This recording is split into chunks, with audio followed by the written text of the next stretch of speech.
सैकड़ों साल का इंतजार खत्म, काफी पुराना है राम मंदिर का इतिहास। नमस्कार, मैं हूं रूपाली बर्वे और आप देख रहे हैं वेब दुनिया की खास पेशकश WD नाउ।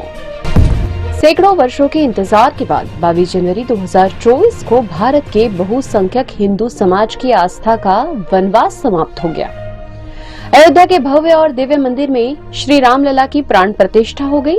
प्राण प्रतिष्ठा के बाद श्रद्धालुओं में आस्था का ज्वार उमड़ आया। हालांकि प्रधानमंत्री नरेंद्र मोदी ने प्राण प्रतिष्ठा के बाद कहा कि राम सबके हैं। उन्होंने कहा कि राम भारत की आस्था है, राम भारत की चेतना है। इतना ही नहीं, पूरी दुनिया को राम के संदेश की आवश्यकता है।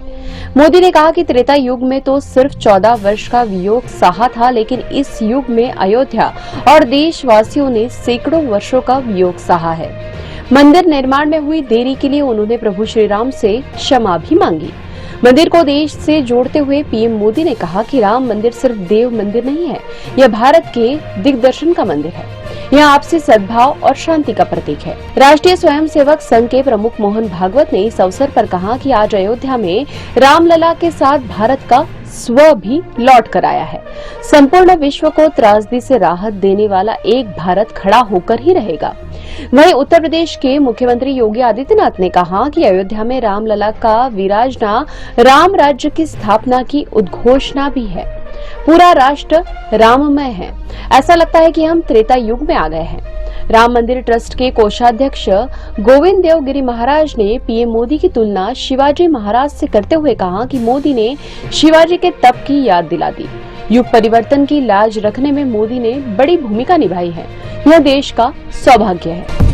राम टेंट से निकलकर भव्य मंदिर में भले ही विराजित हो गए हैं, लेकिन यहाँ तक यात्रा काफी संघर्षपूर्ण रही है। ऐसा माना जाता है कि मुगल बादशाह बाबर के सेनापति मीर बाकी ने 1528 में मंदिर तोड़कर बाबरी मस्जिद का निर्माण कराया था। यूं तो इस जगह को लेकर छिटपुट विवाद होते रहे, लेकिन अंग्रेजी कानून व्यवस्था आने के बाद इस विवाद ने जोर पकड़ लिया। 1852 में यहाँ दंगे हुए। मौलवी मोहम्मद असगर ने 30 नवंबर 1858 को लिखी शिकायत में कहा कि हिंदू वैरागियों ने मस्जिद से सटाकर एक चबूतरा बना लिया है और मस्जिद की दीवारों पर राम राम लिख दिया है। 1859 में अंग्रेजों ने विवादित स्थान पर बाड़ लगा दी। निर्मोही अखाड़े के महंत रघुवर दास ने 29 जनवरी 1885 में पहला सिविल मुकदमा दायर किया और चबूतरे को जन्म स्थान बताते हुए वहां मंदिर निर्माण की अनुमति मांगी।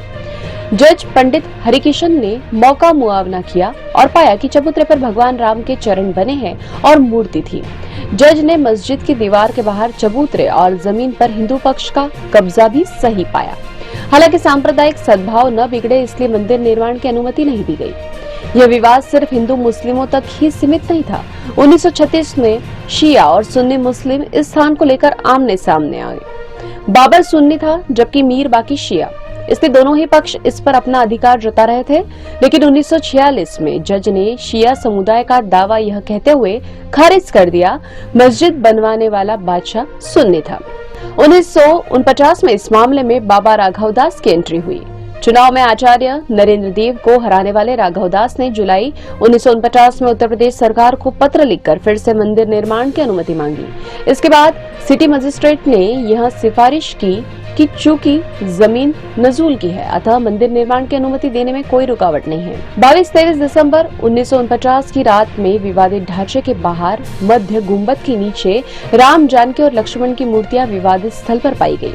हिंदुओं का कहना था कि भगवान राम प्रकट हुए हैं, जबकि मुस्लिमों ने कहा कि रात के अंधेरे में मूर्तियां रखी गई।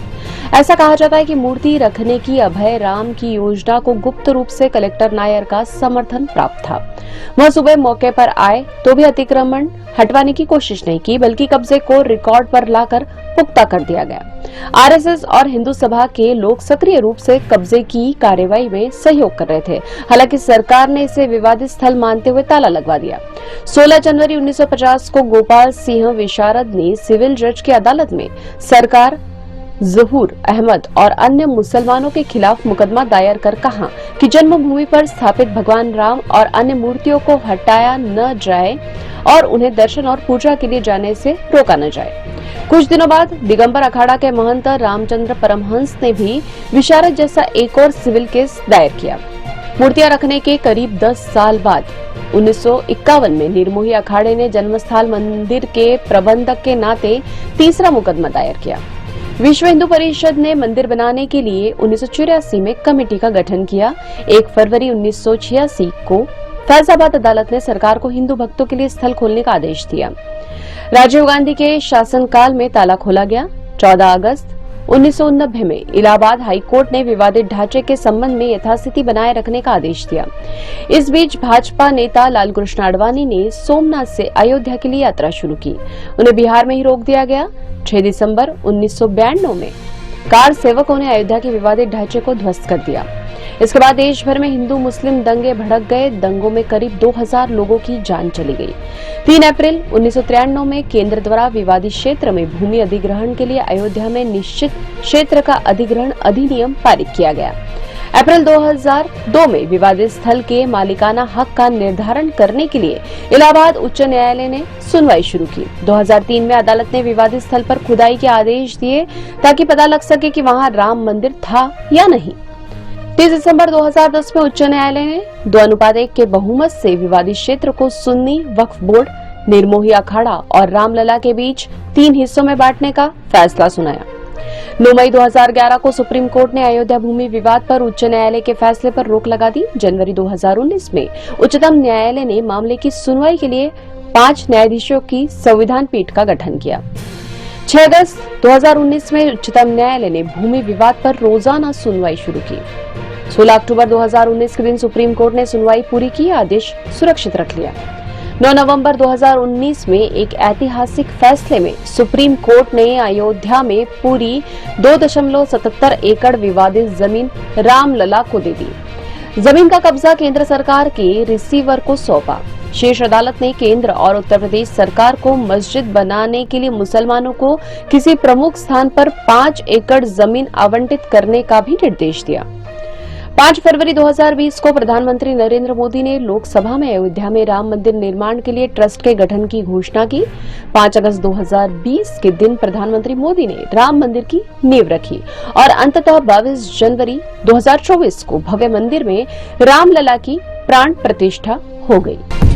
ये थी वेब दुनिया की खास पेशकश WD नाउ।